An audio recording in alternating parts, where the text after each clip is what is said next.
এই তিনটি লক্ষণ দেখলেই বুঝবেন সেই পুরুষ মহিলা পরকীয়ায় লিপ্ত আছে। দেখেন আজকে পুরুষ মহিলাদের পরকীয়ার সংখ্যা কিন্তু অনেক বেড়ে গেছে, এটা রন্দে রন্দে ছড়িয়ে গেছে। আজকে সংসারের অশান্তির মূল কারণ হচ্ছে স্বামীর সাথে ঘর সংসার করার পরও একজন নারী আরেকজন পুরুষের সাথে পরকীয়ায় লিপ্ত আছে। আবার অনেক পুরুষ আছে এমন নিজের ঘরের স্ত্রী এত সুন্দর, এত স্মার্ট, এত সুন্দর হালাল স্ত্রী ঘরে থাকার পরও ওই পুরুষ তার চরিত্রকে হেফাজত করতে পারে না, অন্য নারীর সাথে তার অবৈধ সম্পর্ক আছে। মুহতারাম হাজিরিন, যদি আপনি এমন তিনটা সিমটম, এমন তিনটা আলামত যখন একজন পুরুষ অথবা নারীর মাঝে যখন আপনি পেয়ে যাবেন, যখনই তাদের মাঝে এরকমটা ফুটে উঠবে, তখন আপনি বুঝতে হবে তারা অবৈধ সম্পর্কের প্রতি দাবিত আছে, তারা জেনা পরকীয়ার প্রতি তারা লিপ্ত আছে। এই সিমটম, এই আলামত যখন তাদের মাঝে যখন ফুটে উঠবে, তখন অটোমেটিকলি আপনি জানতে পারবেন সে অবৈধ কাজের মাঝে অবশ্যই সে জড়িত আছে।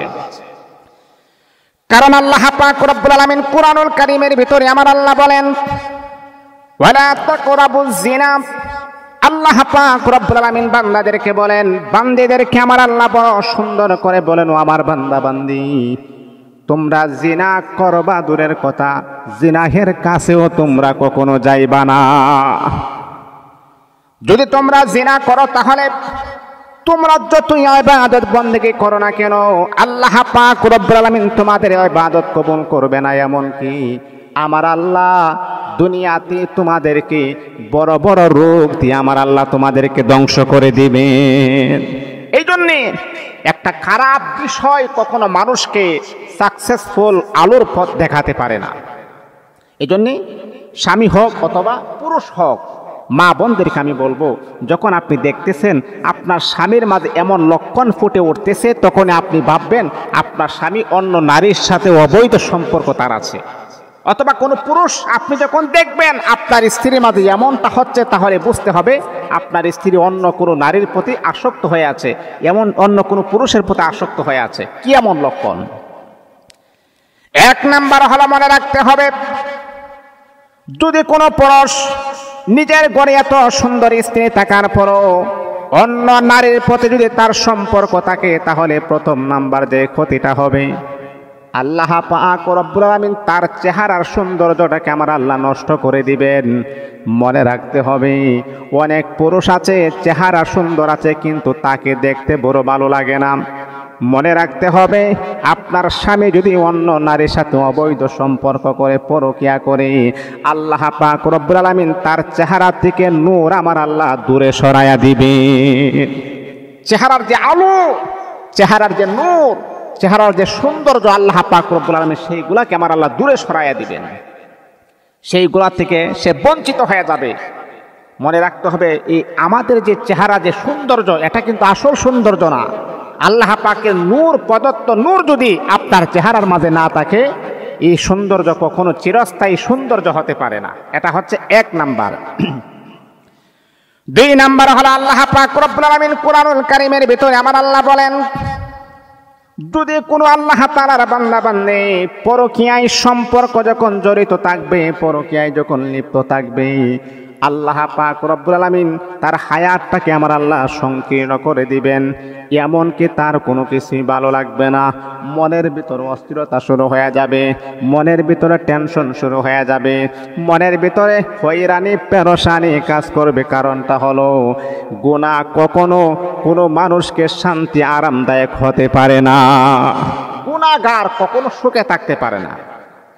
আপনি অন্যায় অপরাধের প্রতি আপনি পা বাড়াবেন, আপনার জীবনটা কখনো সুন্দর হতে পারে না, এটা সংকীর্ণ হয়ে যাবে।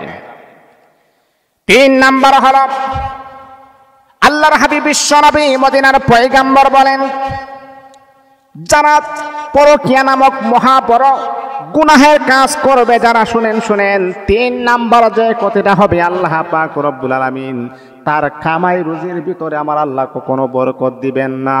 আপনি হাজার হাজার লক্ষ লক্ষ টাকা পয়সা আপনি ইনকাম করেন, তারপর আপনার ঘরের ভিতরে শান্তি নাই, ঘরের ভিতরে অশান্তি, ঘরের ভিতরে বেজাল।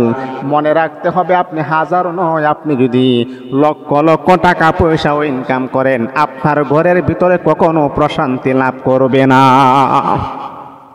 আপনি টাকা ইনকাম করতে পারেন, আপনার ধন সম্পদ থাকতে পারে, কিন্তু এই পরকীয়া নামক আযাব থেকে যতক্ষণ পর্যন্ত আপনি দূরে সরে না আসবেন, ততক্ষণ পর্যন্ত আপনার এই টাকা পয়সা ব্যাংক ব্যালেন্সে কখনো আপনার ঘরে পরিপূর্ণ সুখ এনে দিতে পারবে না।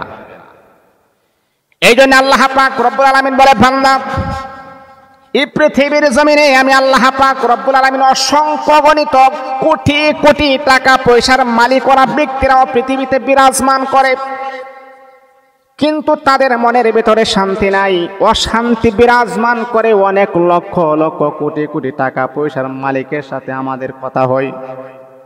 এক ব্যক্তি আমাকে ফোন দিয়ে বলে, হুজুর, আমি তো প্রায় সময় আপনার বয়ান শুনি, বড় ভালো লাগে। বললাম, আপনি কে হুজুর?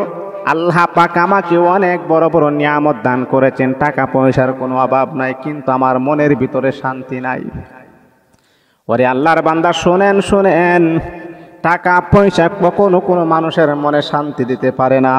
শান্তি দেওয়ার একমাত্র কেবলমাত্র মালিক হচ্ছেন আমার আল্লাহ। শান্তি দেওয়া একমাত্র মালিক হচ্ছেন আমার আল্লাহ।